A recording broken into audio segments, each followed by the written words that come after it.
ما شاء الله لا حول ولا قوة إلا بالله العلي العظيم. أعوذ بالله من الشيطان اللعين الرجيم. بسم الله الرحمن الرحيم.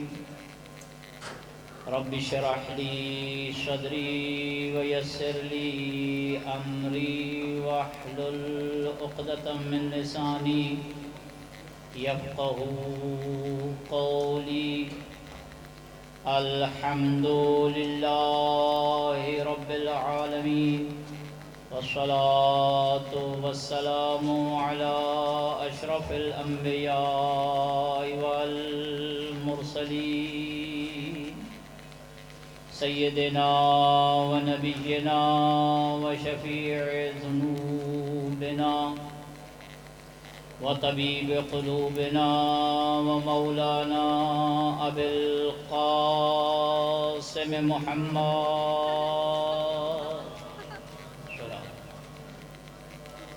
وعلى أهل بيته الطيبين الطاهرين المعصومين المنتخبين المنتجبين الغر الميامين الذين قال الله في شأنهم إنما يريد الله ليذهب عنكم الرجس أهل البيت ويطهركم تطهيرا.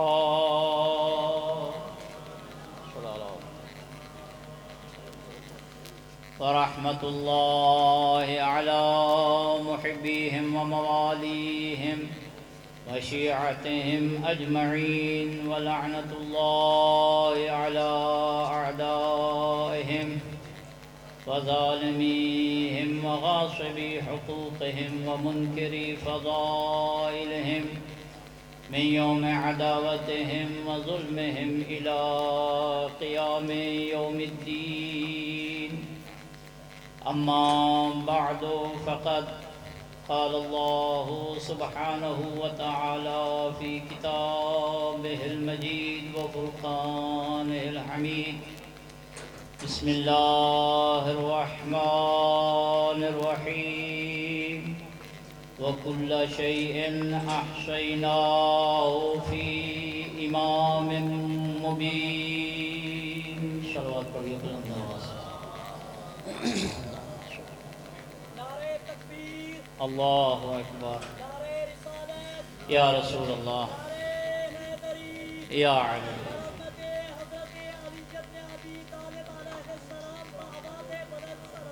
اللہم صلی علی. سامعین گرامی قدر، محبان اہل بیت اطہار، موالیان حیدر کرار، میں زیادہ دیر آپ کے اور قبلہ جوالی صاحب کے درمیان حائل نہیں ہونا چاہتا. بزرگ ہیں، کافی دیر سے تشریف فرما ہے.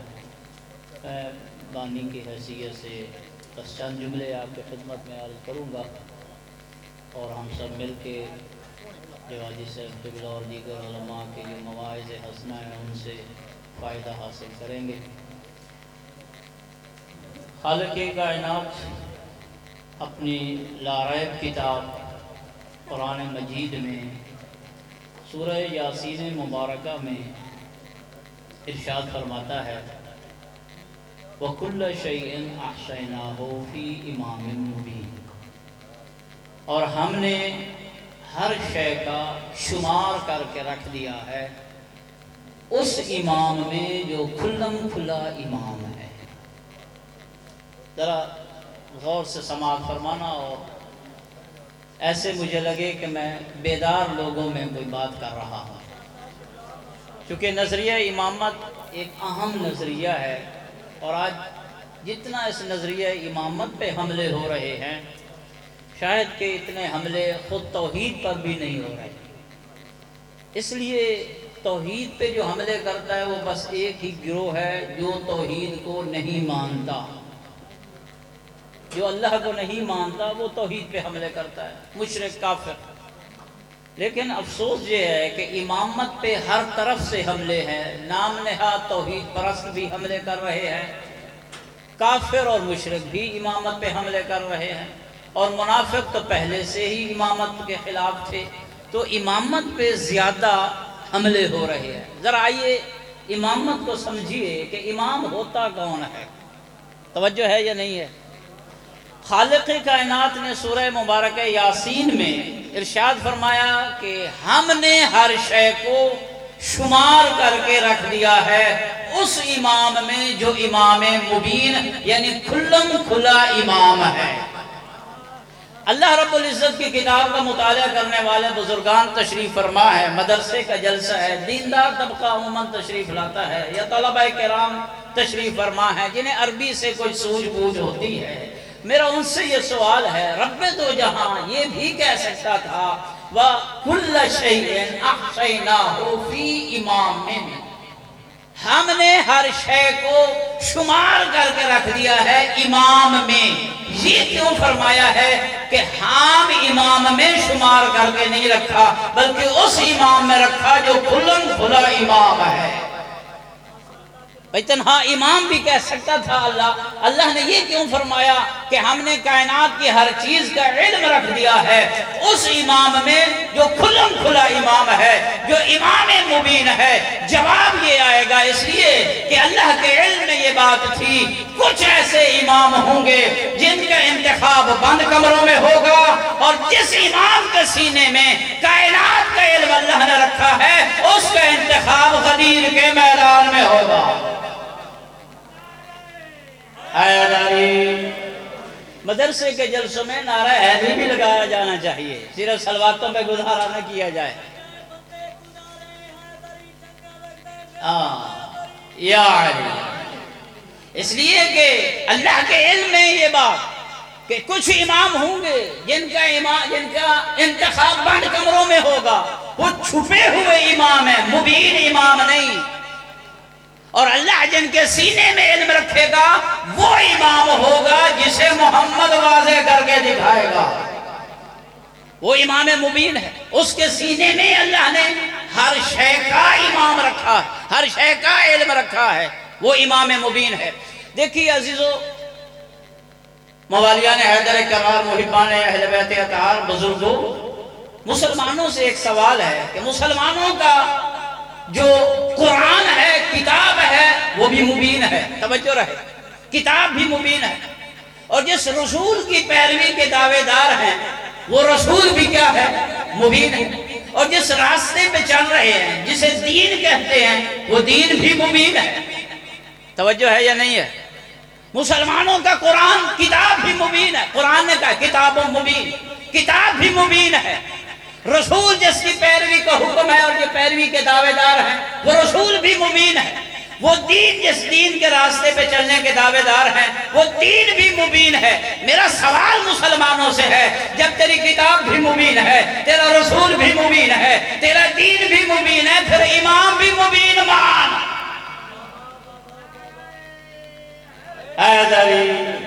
شیعہ تو ہی ہے تنہا کہ تیری کتاب بھی مبین ہے، تیرا رسول بھی مبین ہے، تیرا دین بھی مبین ہے، اور دین کا محافظ امام بھی مبین ہے۔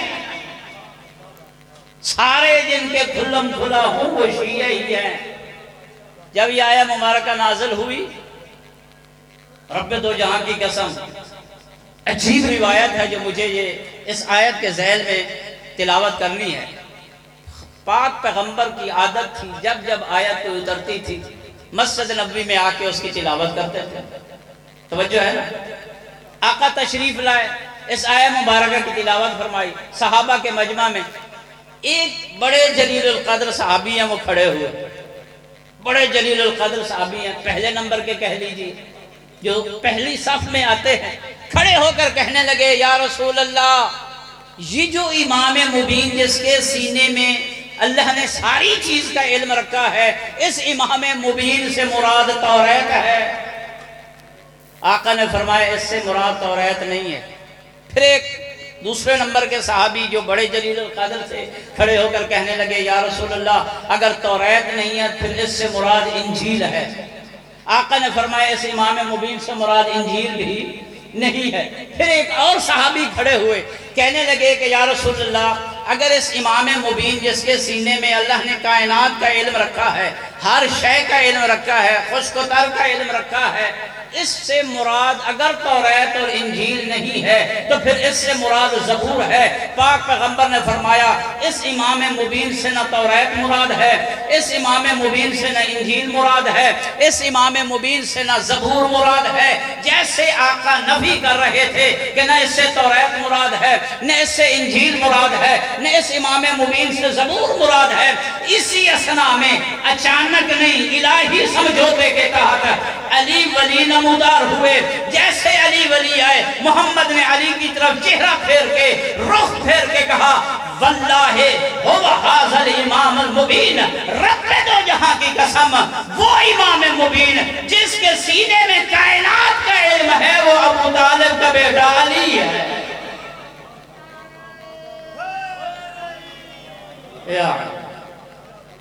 جس امام مبین کا یہ قرآن میں ذکر ہوا ہے وہ ابو طالب کا بیٹا علی ہے۔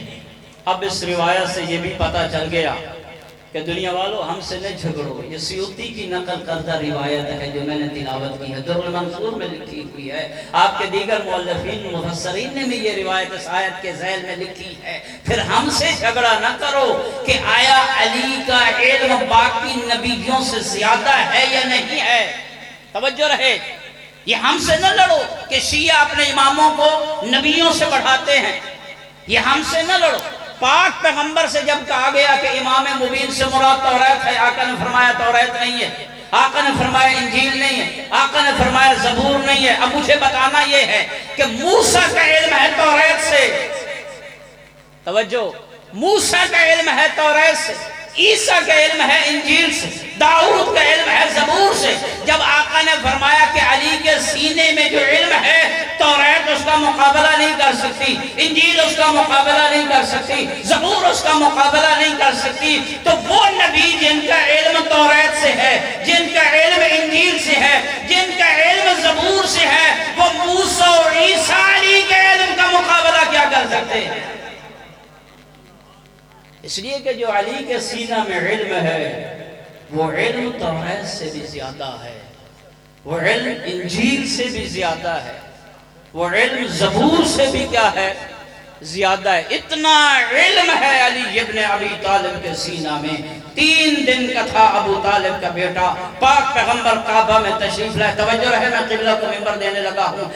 3 دن تھے، پاک پیغمبر تشریف لائے، آقا نے علی کو اٹھایا۔ میں یوں کہا کرتا ہوں جب نبوت کے ہاتھوں پہ امامت نے آنکھ کھولی، علی کو اپنے دہنے مبارک چسائے، جب علی نے محمد کے، جب امامت نے نبوت کی زبان کو چوسا، اس وقت نبوت نے کہا اے علی مجھے کچھ سنائیے۔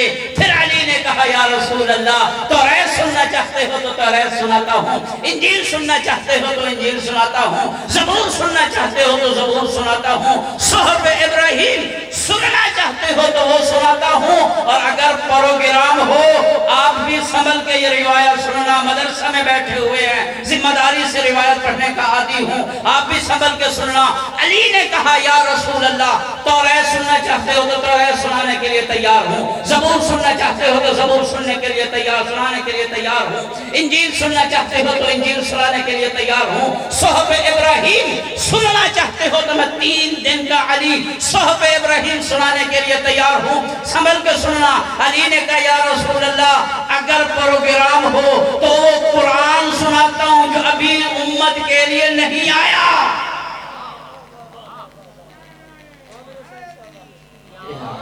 یہ نہیں کہ محمد پہ نہیں اترا تھا، امت کے لیے نہیں آیا۔ پھر کوئی مدرسے میں بیٹھ کے یہ اعتراض نہیں، قرآن کا نزول ہے 2 مرتبہ۔ قرآن کا کتنا نزول ہے؟ یہ 1 مرتبہ۔ ساری زندگی مولویوں نے سنے نہیں، تو ساری زندگی علماء نے سنے نہیں، تو پتہ نہیں محفل مذاکرہ سن کے بڑھے ہو گئے، یہ نہیں پتہ چلیا کہ قرآن دے وچ ایک ہے انزال تے ایک ہے تنزیل۔ انجی ہے کہ نہیں ہے؟ ایک ہے انا انزلناہ فی لیلۃ القدر، ایک ہے نحن نزلنا الذکر۔ پھر جا کے پوچھو انزال کا مطلب کیا ہے، تنزیل کا مطلب کیا ہے۔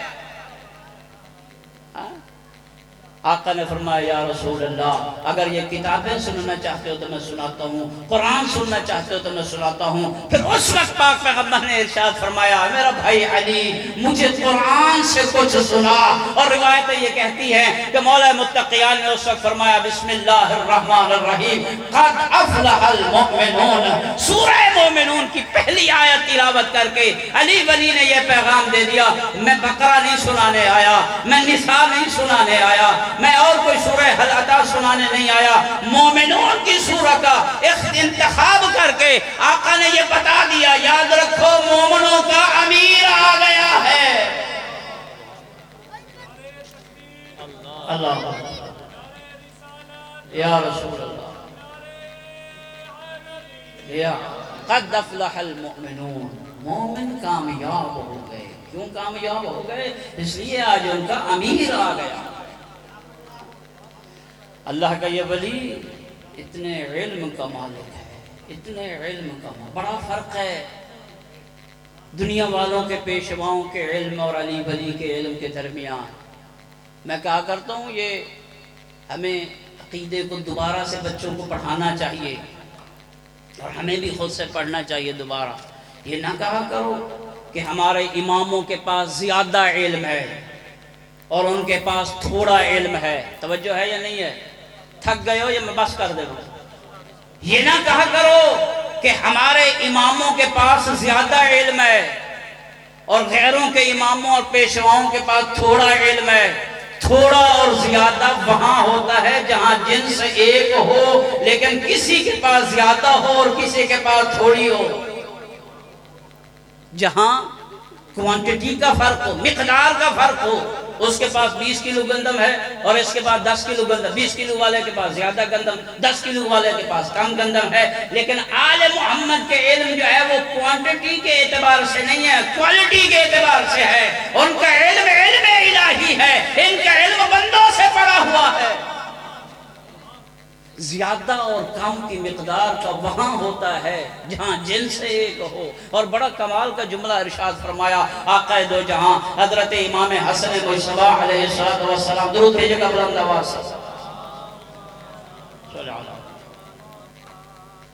جب صلح امیر شام کے بعد حاکم شام نے مولا حسن کو یہ طعنہ دیا، کہنے لگا حسن میں تجھ سے افضل ہوں، انا خیر منک، میں تجھ سے ٹھیک 6 مہینے بعد صلح حدیبیہ کے بعد 6 مہینے بعد حاکم شام نے کہا میں تجھ سے عرض کر رہا ہوں کہ آل محمد کا علم کوالٹی میں مختلف ہے، وہ جنس ہی اور ہے، نوعیت ہی اور ہے، وہ الہی علم ہے، اللہ کا دیا ہوا علم ہے۔ یہ بندوں سے پڑھتے پھر بنتے ہیں، کوئی عالم بنتا ہے تو بنتا ہے، وہ اللہ سے پڑھ کر آتے ہیں۔ حاکم شام نے کہا حسن میں تجھ سے بہتر ہوں۔ حسن نے مسکرا کر یہی جواب دیا میں تو یہ بھی نہیں کہہ سکتا میں تجھ سے بہتر ہوں، اس لیے کچھ تو بہتری پھر تجھ میں ثابت ہو جائے گی، تو تو سارا کا سارا شر ہے، تیرا ہمارے کے ساتھ مقابلہ کیا ہے؟ میں تو یہ بھی نہیں کہہ سکتا کہ میں تجھ سے بہتر۔ آل محمد کا علم ان سے زیادہ نہ کہا کرو، اس لیے کہ ان کا علم الہی علم ہے، ان کا علم لدنی علم ہے، ان کا علم وحبی علم ہے۔ بس یہی بتانا ہے ان کے علم میں خطا نہیں، ان کے علم میں خطا ہے، ایسے ہے کہ نہیں؟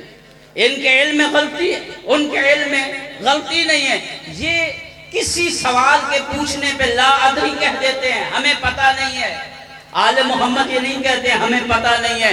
فرق اتنا ہے، بس یہ آخری فرق اتنا ہے، یہاں قرآن پڑھ کے کوئی مفتی بنتا ہے، یہاں قرآن پڑھ کے کوئی مفتی بنتا ہے، کسی کے پاس گیا قرآن پڑھا، کسی معلم کے پاس، کسی عالم کے پاس، پھر اس نے تفسیریں لکھی، یہ قرآن پڑھ کے قرآن سمجھنے کے دعوے دار ہے، پھر یہ کہلاتا ہے کہ میرے پاس علم قرآن ہے، بیدار ہو کے سننا ہے۔ یہ کسی کے پاس جاتے ہیں، زانو تلمذ طے کرتے ہیں، شاگردگی اختیار کرتے ہیں، پھر یہ کہتے ہیں ہم تفسیر قرآن کر سکتے ہیں، ہم قرآن کو سمجھ گئے ہیں، ہم قرآن جانتے ہیں۔ یہ پڑھ کے کہتے ہیں ہم قرآن جانتے ہیں، ان کا قرآن کا علم پڑھ کر ہے۔ آل محمد وہ ہے، وہ انگوٹھی پہلے دیتے ہیں، آیتیں بعد میں اترتی ہیں، وہ مسند مصطفیٰ پہ پہلے سوتے ہیں، آیت بعد میں اترتی ہے، وہ صدقے کی روٹیاں پہلے دیتے ہیں، سورتیں بعد میں آتی ہیں۔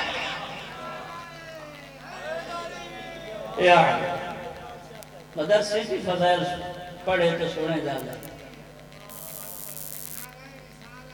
یا رسول اللہ، یا اللہم صلی اللہ علیہ وسلم۔ بڑا فرق ہے لوگوں کے علم قرآن میں اور آل محمد کے علم میں۔ بس ایک جملہ، لوگ قرآن کی آیتیں اترنے کے بعد قرآن کو سمجھتے ہیں، ان کا عمل قرآن کی آیتیں بن جاتا ہے،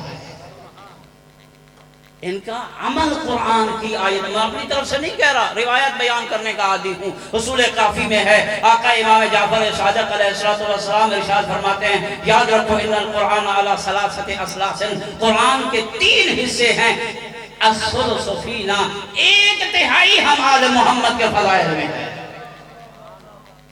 1/3 ہم آل محمد کی شان میں اتری ہے۔ بس آل محمد کے بارے میں اتنا ہی کہہ دیتے ہیں کہ آل محمد وہ ہیں جن کا قصیدہ قرآن پڑھ رہا ہے، جن کا قصیدہ، اور یہ بڑا جملہ ہے، یہ بڑا جملہ ہے جو آیت اللہ استاد العلماء حضرت سید محمد یار شاہ نجفی مرحوم کا یہ جملہ ہے، بڑا جملہ ہے واقعا۔ جتنے اس کی گہرائی میں آپ جائیں اس قدر آپ کو اس کے معانی ملتے جائیں گے۔ آقا فرمایا کرتے تھے سید محمد یار شاہ نجفی مرحوم کہ رب دو جہاں کی قسم، اگر قرآن انسان کی شکل میں اترتا تو وہ میرا پیر علی ہوتا،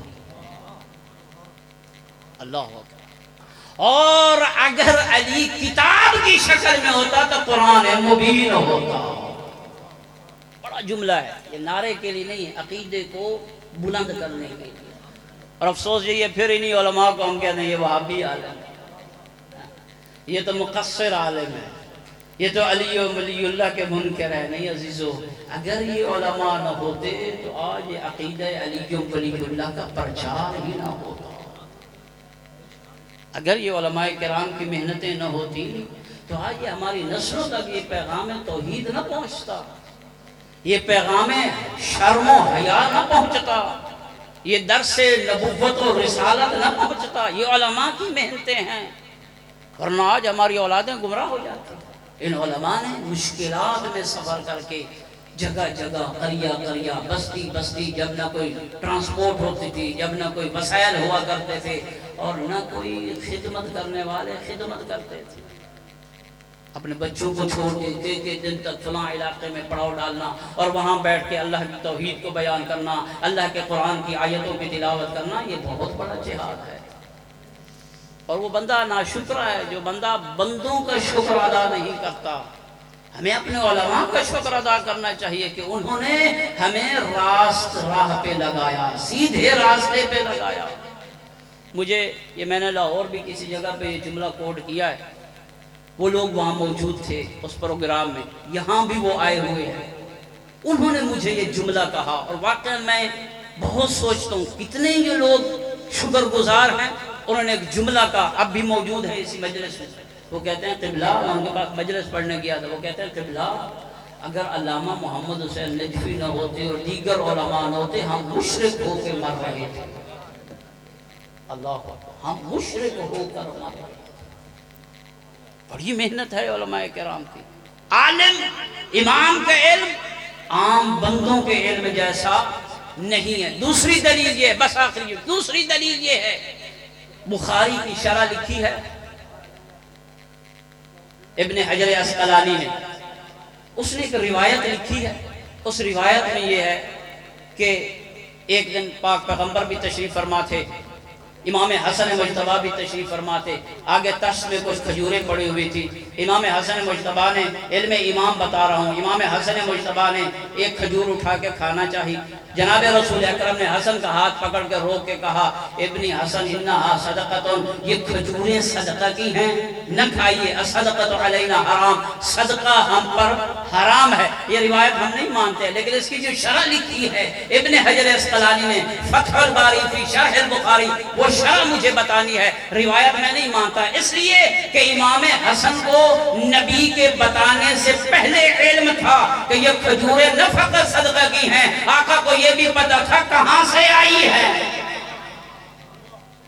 لیکن اسی شارع نے، شرح کرنے والے نے اس حدیث کے آگے ایک سوال اٹھایا، علم امام بتا رہا ہوں، اس نے ایک سوال کیا، کہتا ہے کہ امام حسن تو بچے تھے، توجہ رہے، امام حسن بچے تھے، اور بچپن میں شریعت لاگو نہیں ہوتی، بچپن میں شریعت 15 سال کا لڑکا ہو پھر اس کے بعد شریعت ہے نا، یہ حلال و حرام بچوں پہ تو نہیں ہوتا، لڑکی 9 سال کے بعد جب بالغ ہو جاتی ہے اس وقت جو ہے وہ شریعہ احکام جاری ہوتے ہیں۔ وہ کہتا ہے، عالم ہے، سنی عالم ہے، کہتا ہے کہ حسن تو بچے تھے، ابھی بالغ تو ہوئے نہیں تھے، وہ کہتا ہے، سوال کرتا ہے، تو پھر امام حسن کو رسول نے روکا کیوں ہے؟ کھا لیتے امام حسن، کھجوریں صدقہ کی حرام تھی تو بڑوں پہ تھی، آل محمد کے چھوٹے بچوں پہ تو حرام و حلال نہیں ہے، جیسے باقی بچوں پہ حرام و حلال نہیں ہوتی، رسول نے منع کیوں کیا ہے؟ یہ تو بچے تھے، توجہ سے سننا، اس وقت وہی لکھتا ہے، خبردار آل محمد کے بچوں کو اپنے بچوں جیسا نہ سمجھنا، وہ لکھتا ہے خبردار آل محمد کے بچوں کو اپنے بچوں جیسا نہ سمجھنا، اور دوسرا جملہ لکھتا ہے، فرماتا ہے انہو اذا کانا فی حجر امہی فلیطالع اللوح المحفوظ، آل محمد کے بچے ماں کی گود میں بیٹھ کے لوح محفوظ کا مطالعہ کرتے۔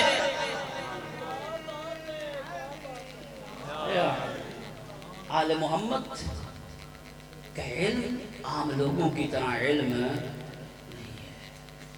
خوش قسمت ہو شیعو، ایسے تجھے پیشوا ملے۔ اور کیا کمال کا جملہ ایک بزرگ عالم دین نے کہا، اللہ نے ایک علی پیدا کیا اور وہ بھی شیعوں کو دے دیا۔ خالق کائنات سے دعا ہے، رب دو جہاں ہمیں قرآن اور اہل بیت اطہار کے فرامین پہ عمل کرنے کی توفیق عطا فرمائے۔ بس ٹائم نہیں ہے، وآخر دعوانا الحمدللہ رب العالمین۔